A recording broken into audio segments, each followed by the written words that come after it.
Fourscore and 7 years ago, our fathers brought forth upon this continent a new nation, conceived in liberty, and dedicated to the proposition that all men are created equal. Now we are engaged in a great civil war, testing whether that nation or any nation, so conceived and so dedicated, can long endure. We are met on a great battlefield of that war. We have come to dedicate a portion of that field as a final resting place for those who here gave their lives that that nation might live. It is altogether fitting and proper that we should do this. But in the larger sense, we cannot dedicate, we cannot consecrate,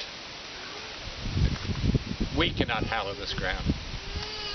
The brave men, living and dead, who struggled here have consecrated it far above our poor power to add or detract.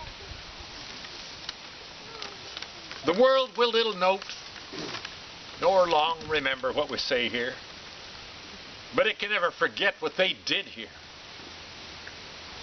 It is for us, the living, rather, to be dedicated here to the unfinished work which they who have fought here have thus far so nobly advanced. It is rather for us here to be so dedicated to the great task remaining before us, that from these honored dead we take increased devotion to that cause for which they gave the last full measure of devotion.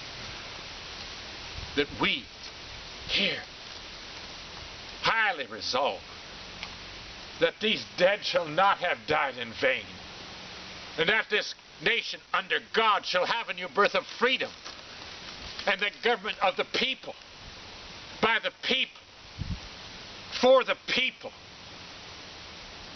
shall not perish from the earth.